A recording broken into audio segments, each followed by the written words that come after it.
Hello everyone.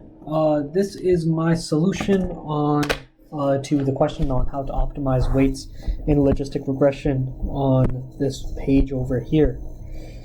So before we get into that, let's just do a very quick review on what exactly logistic regression is, and then hopefully the solution will make a little bit more sense.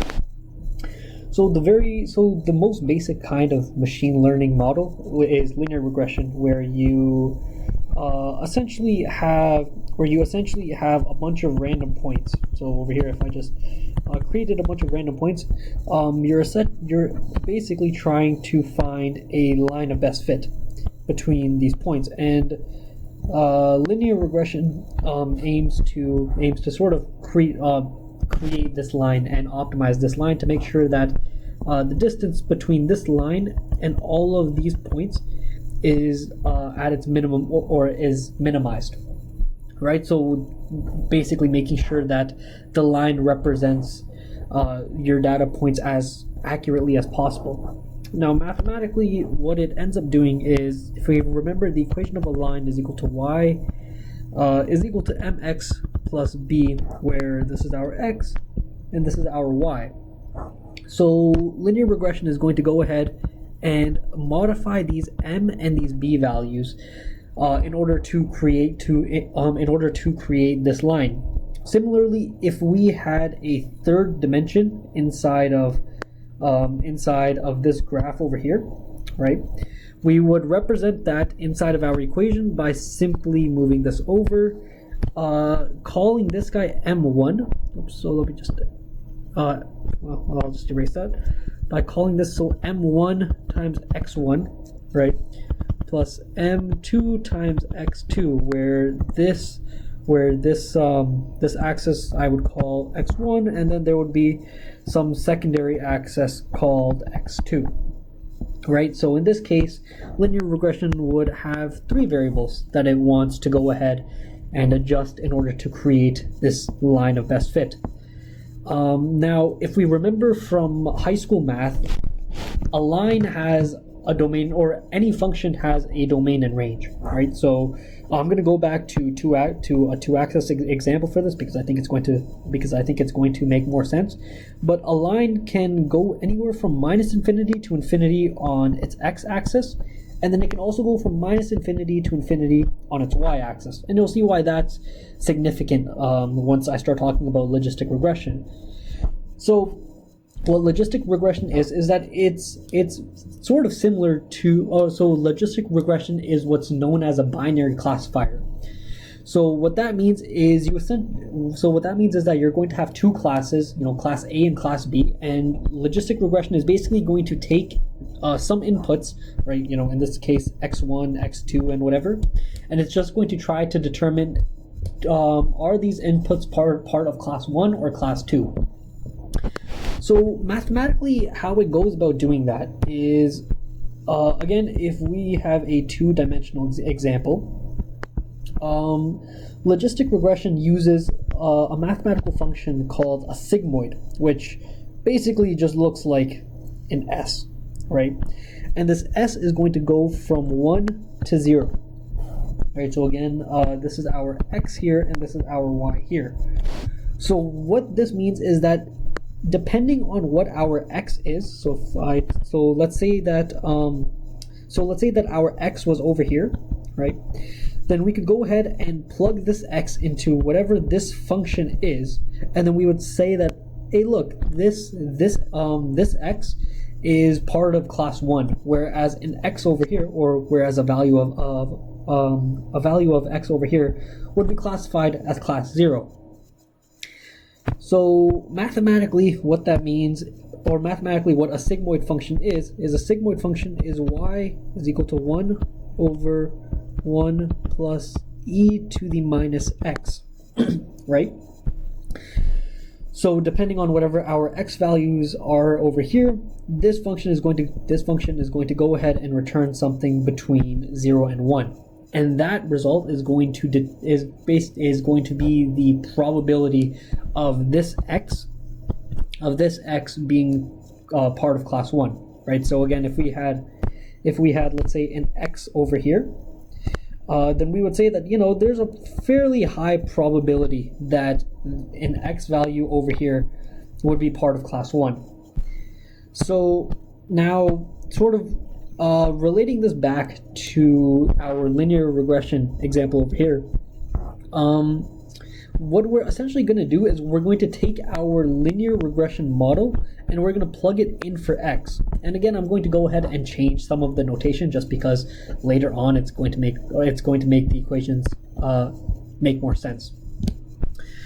So what I'm going to go ahead and do is I'm going to say that our hypothesis, which is our h naught of x, right? So again, h naught of x is the same thing as y over here, is equal to 1 over 1 plus e to the minus z, right? Now, what I'm actually going to do is I'm going to say that z is equal to our linear regression model up here. So z is going to go ahead and be equal to theta 1 x1 plus theta 0 x0. Right, so again, this is taking the example of a two-dimensional plane. So we basically only have one x to worry about. One thing to note is that this x0 over here is always going to be equal to 1, right? So essentially, I can basically get rid of this, and our x0 and our theta 0 corresponds to our b. Now, inside of our logistic regression example, the values that we're going to try to optimize for and the values that we're going to try to find are these theta 1 and this theta 0 over here. And this theta 1 and theta 0 over here are going to go ahead and determine the shape of this sigmoid over here. Again, this function right here that I mentioned before, I might not have said it, but this function is called a sigmoid, right? So I can go ahead and a sigmoid is represented like that, right? So a sigmoid of x over here, whereas this guy is actually equal to the sigmoid of x, or rather z, sorry. The sigmoid of z, where z is this guy. Okay, so hopefully that makes sense. Right, and then before I mentioned domain and range of this line here, right? The sigmoid function at a very high level is just going to take our straight line over here, which had a range from minus infinity to infinity, right? And it's going to go ahead and map this to a range of 0 to 1. Now again, it's not actually going to be inclusive, so the sigmoid never actually reaches 0 and it never actually reaches 1, but we'll get to that a little bit later. Okay, so now that we have sort of the mathematical understanding of what exactly logistic regression is, now let's jump into looking at the question and trying to figure out exactly what the question is asking.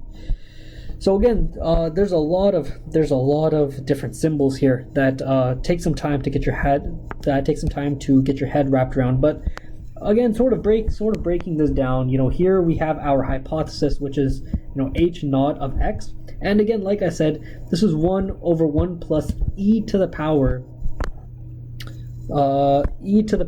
of minus this theta theta times t, or this theta vector times t, or times x rather, is basically just a linear combination, right, which is a fancy word for exactly what I did over here, right? It's taking all of your thetas and multiplying them by your various x's, right? So if we had let's say 2 inputs, this would be theta 2 x2 plus theta 1 x1 plus theta 0 x0, but remember, x0 is always going to be equal to 1, so we can sort of exclude that from our calculations. So this right here is the basic. This right here is, I shouldn't say basic, rather the fundamental equation for logistic regression. Now, just like we did for linear regression before, we can define a cost function. Right, so over here we have minus 1 over m, where m is the total number of samples that we have, times y with the index I. So this right here is just representing what the actual class is, right? So over here, that would be a 0 or a 1 times the log of this guy, and this is nothing more than just plugging our x value or values into this equation up here, plus 1 minus y of I. So again, y of I is just our output over here, or sorry, not our output, but the actual result, and then the log of 1 minus this value. So hopefully all of the symbols here make sense, and then we can take the derivative of the cost function and then plug that into our iterative formula, right? So whenever we want to go ahead and update our theta values in order to make them more accurate, we can take the old theta value plus alpha, which is just a training rate, times 1 over m. So in this case, m is the number of samples that you're using for training, and you'll see why that's a little bit different from the cost function when we get to the later part of the question. But for now, m is just the number of samples in both cases. And then over here we have y of I, which again is the result down here, minus, now this notation, you see the sigmoid function over here, and then we see our theta vector multiplied by our x. So like I said over here, this guy right over here is nothing more than just this equation where if I go back to here, it's quite frankly just plugging this guy in place of z over here and then calculating your values. And you'll see that when we do it later, it's not that complicated at all. And then we can go ahead and multiply it by x well, you'll see, but it's basically just multiplying it by our x feature. And then there's a very nice description of all of the different symbols and variables used here. So if we look at the question, we have a training set, and we have to determine the accuracy of a model, where the accuracy is the number of correct classifications divided by the total divided by all of the classifications, the cost at initialization, the cost at one epoch, and I'll explain what that is later on, and then we will repeat steps A, B, and C if we use a mini batch gradient descent and a batch size equal to 2. Wordy, but it's honestly not that difficult. So let's jump straight into the answer. So I did this on a piece of paper and a pencil before, so I'll just flip back and forth between the question and the answer, and just work through my solution. So again, in order to determine the accuracy at initialization, you can see that I have my sigmoid function defined over here. And again, I have my z is equal to theta 1 x1 plus theta 0 x0. But remember, x0 is always equal to 1. So I exclude it, so I basically get rid of it over here, since 1 times anything is that anything. And then one note that they had over here is that when we initialize the parameters, I don't know if I can highlight this, but when we initialize the parameters, our initial values are always 1. So in this case, my theta 1 and my theta 0 are both equal to 1. So I have this equation for z, x1 plus 1 rather. Fairly simple, and then I can go ahead and plug this in place of z over here. Sorry, this is going to get a little cluttered, which results in this model, h theta of x, which results in this guy right over here. Now what I can do is, using this very initial model, I can go ahead and get the outputs from this model. So again, we have our hours studied here, and then we have the actual results over here, but I don't necessarily care about these right now, because I'm just trying to figure out what does my initial model think of these numbers. So I can go ahead and take these numbers and plug them in for x1 over here, and you'll see that the output is 1 here, 0.9999 repeating, until a certain amount over here, 1, 1, 1, 1, and so on.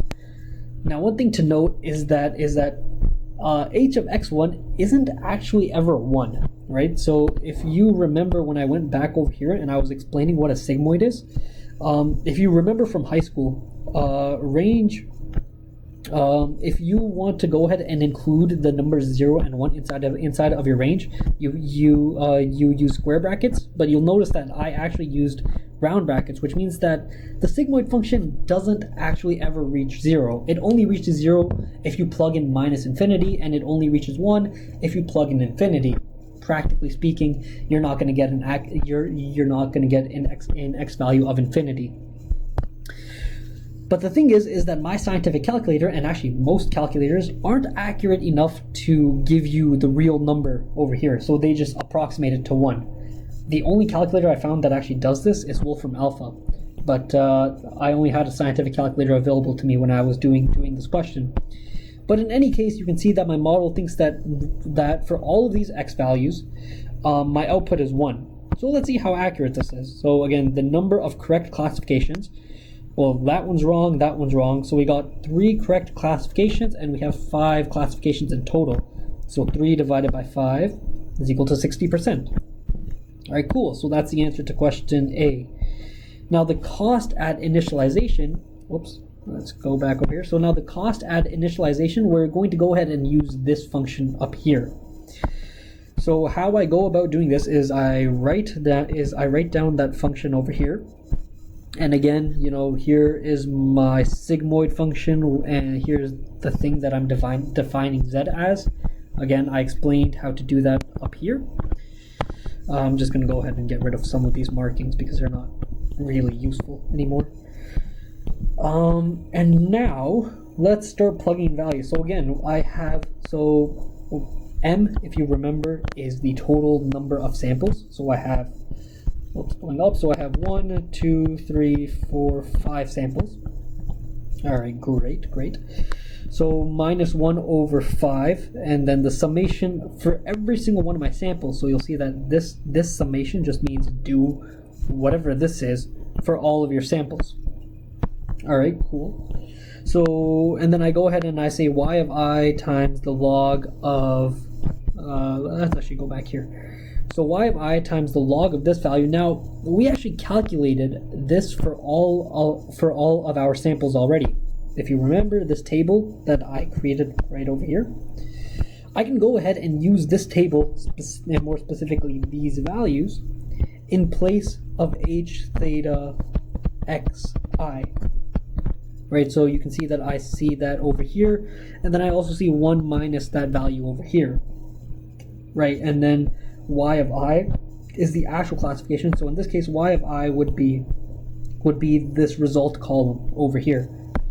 So I can go ahead and basically just plug in those values, and you'll see that I actually end up calculating my error as infinity. Now again, as the note over here says, the error isn't actually infinity, but my calculator and most calculators aren't accurate enough to calculate the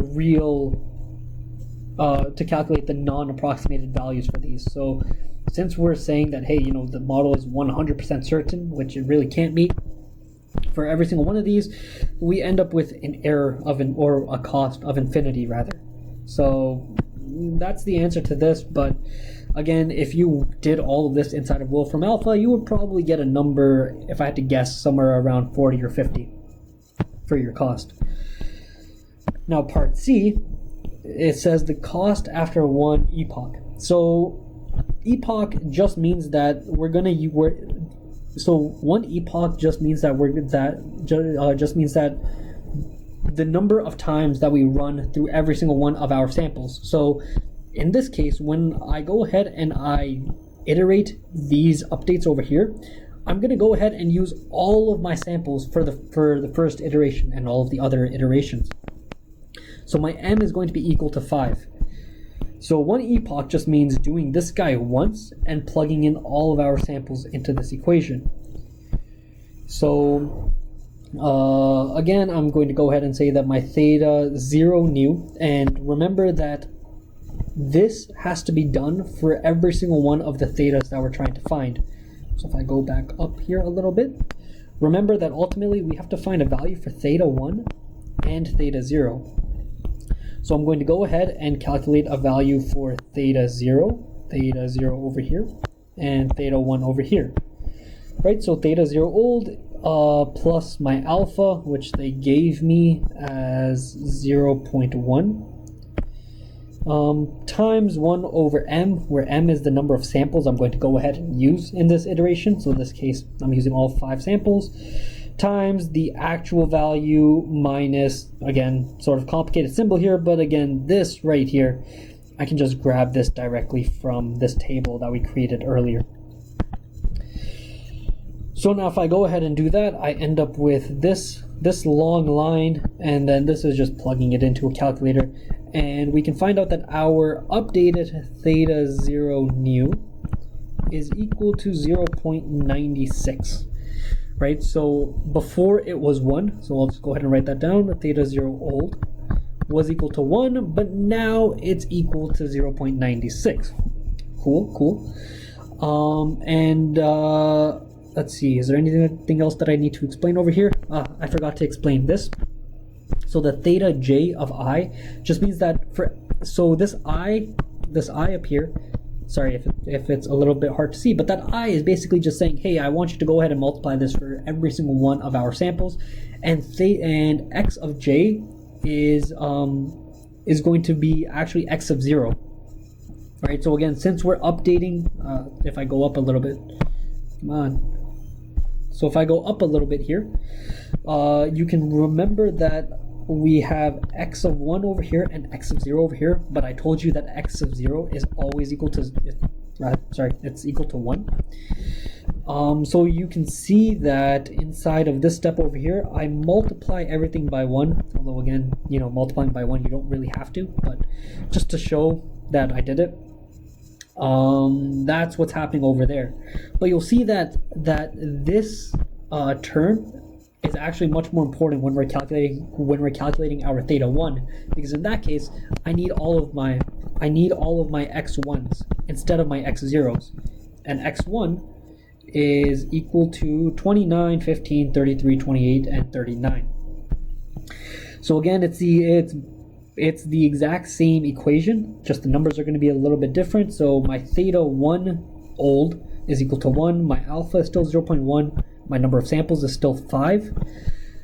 My yi doesn't change in either one of these cases, and neither does this sigmoid, right? So you can see that this is equal to this is anyways, so on and so on, right? This should be equal to this. I just got a little bit lazy, right? And then you can see that those brackets are all the same. But you can see that instead of plugging 1 over here, I plug in 29 and 15 and 33 and 28 and 39. Right? Because now I'm supposed to plug in my x1s because I'm calculating my theta 1. Right, so again, if you just simply go ahead and calculate this, you'll see that theta 1 new is equal to 0.12. And again, just like before, theta 1 old was equal to 1. So you can see that our theta 0 had a fairly small jump, but our theta 1 had a really big jump. Okay, now that's great and all, but it's asking us for the cost of one epoch. So now that we've updated our model, so now that our theta 0 and theta 1 have changed, this table isn't, whoops, circling is terrible, but this table isn't actually accurate anymore. So let's go ahead and calculate the new table. So again, you can see over here, I have my sigmoid function, just like we've seen many times before, and you can see that my theta 1 and my theta 0 have changed. So if I just plug this into my calculator, and instead of x1, I plug in all of these values, and remember this z has to go into my sigmoid function over there, I end up with a new table. All right, so now when we're calculating our cost, we're actually going to go ahead and use this new table. But the procedure is the exact same as before when we were calculating the cost. It's just that now, if you see, we don't actually have ones over here. I was a little bit more careful. So we're actually not going to end up with a infinite cost anymore. So you can see that when we go ahead and plug everything in, and I'll just run through the equation one more time. So our cost is equal to minus 1 over m. M is the number of samples, so m is 5, as you can see right over there. And then y of I is the actual value, so y of I is going to be equal, y of I is going to be equal to 0 or 1, right? Zeros or ones, multiplied by the log of this guy. And again, this is nothing more than this table right over here, right? So now one thing to note is that when I do the calculations, I don't actually use the log, I use the natural logarithm, right? It doesn't matter which one you use, it's just that your cost is going to be scaled by a constant value in both cases. So moving forward, we have 1 minus y of I. Again, y of I is going to be 0 or 1, just like I showed you before. Log of 1 minus this value, and this value,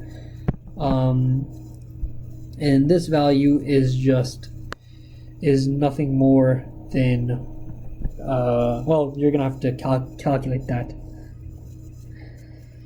Okay, so moving on, so you can see that I actually do some fairly rough estimates over here, but let's see. So this rate, so once you plug all of your samples into your cost equation, you end up with that giant block. But this is all numbers, so you can go ahead and simplify it, and ultimately your cost ends up being 1.457.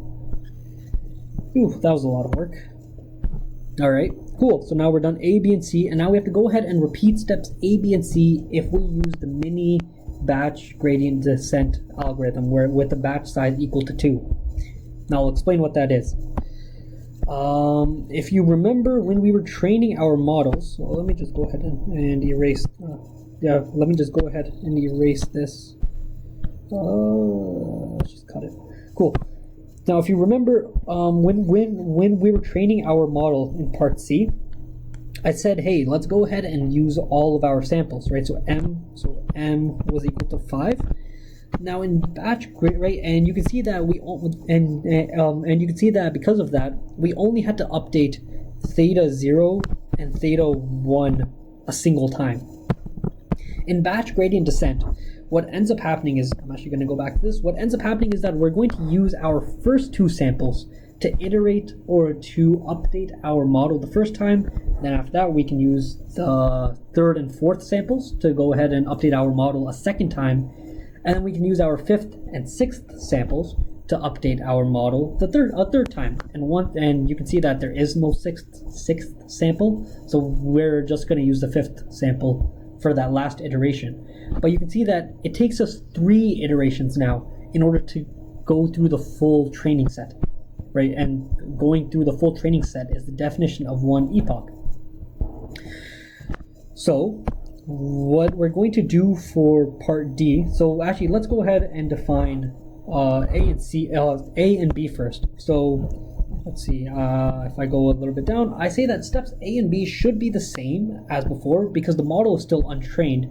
So the mini batch gradient descent is a training algorithm. So the model before you train it should be the same regardless of which approach you take, because you haven't taken that approach yet.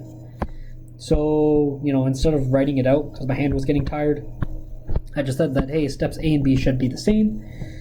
And then we can go ahead and actually calculate our cost after 1 epoch, which means that we need to train our model now.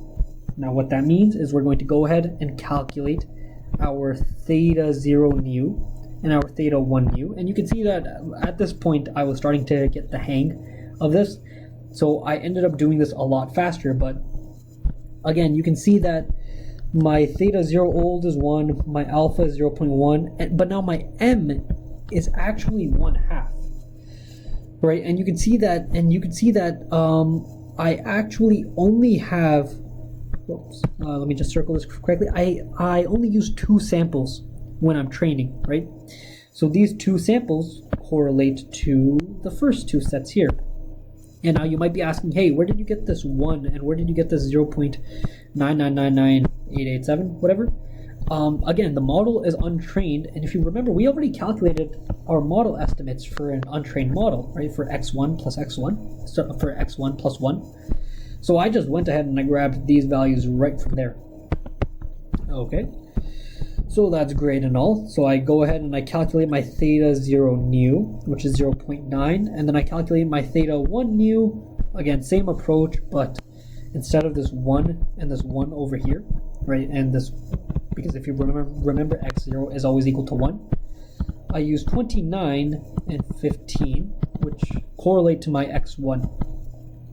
Alright, so I calculate my theta 0 nu, my theta 1 nu, and because I have new theta 0 and theta 1 values, I have a new model, right? So again, my h theta of x, okay, so I'll go ahead and write out the full thing, is equal to 1 over 1 plus e to the minus, and usually I have a z here, but I'll go ahead and write this out.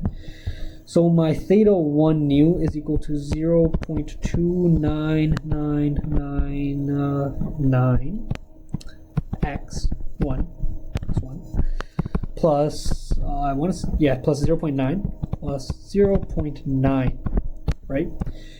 So I can plug in my x1 values, it's a different color, so I can go ahead and plug in my x1 values, and I can calculate my the model estimates for every single one of my models again. So now that I've done this, I can go ahead and train the sample, I can go ahead and train the model again, except this time, instead of using the first two samples, I'm going to use the third and fourth samples. Exact same procedure as before. Our theta 0 old has changed to 0.9 because again we're updating this model. And then I calculate my new theta 0, which you can see doesn't actually change very much. And I can calculate my new theta 1, exact same procedure as I did before, right? And now that I've trained it for a second time, I can go ahead and, so now that I've trained it for a second time, I have a new model, right? So I don't actually write this model again, but essentially you replace this number with 0.30015 and you replace this number with 0.90001. Again, now that we have a new model, we calculate our estimates again, and in our third iteration, our m value, which I was actually too lazy to write out, but our m value is equal to 1 because we only have one sample left. All right, so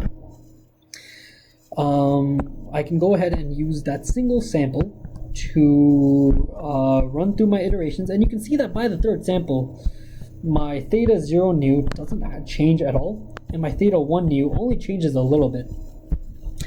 But now that I have trained my model using using a single pass of all of our samples, right? So I've used all of these samples one time to train our model. I'm done one epoch. So now that I have my final model, which is defined right over here, right? So again, sigmoid function, and then we have our linear model, right? Using our theta 0 from there and using our theta 1 from there. I can go ahead and calculate calculate the new estimates for the model, right? So again, just taking all of these x1 values, plugging them in for z, then plugging z into here. And now that I have these, I can calculate my cost once again, just like I've done before. Now, since we're calculating our cost, we're going to calculate our cost for all of our samples. So m is going to be equal to 5, right? The only time when m is equal to 2 or 1 or less than the total number of samples that you have is when you're training. But when you're calculating the estimates, you're only going to do this once, or you should only be doing this once. So you can go ahead and just calculate the cost for all of your samples. I calculate my cost, and you can see that my cost is equal to 2.9946. All right, now, I mean, that we're done the question, but let's just look at this a little bit longer. You can see that when we trained our model using all of our samples, our cost was actually less, 1.457. But when we broke it up into mini batches, our cost actually increased, which means that this model that we trained over here is actually less accurate than when we used our models, or than when we used all of our samples at once. So once you hear that, you might ask yourself, why do we even bother breaking our samples up into multiple groups and using multiple iterations? That's because this process over here, even though it's a pain doing it by hand, when you're doing this on a computer, it's actually very quick, right? But as opposed to when you're doing this, as opposed to when you're training your model using all of your samples, this takes quite a bit longer, right? So if you have a large number of samples, so like over here we only have 5, so it doesn't really matter. But if we had, let's say, 50,000 or 100,000 or something, then breaking it up into smaller batches would actually result in your model updates happening much faster. So that's sort of that's the answer to the question, and hopefully that explained what logistic regression is. Till next time. See ya.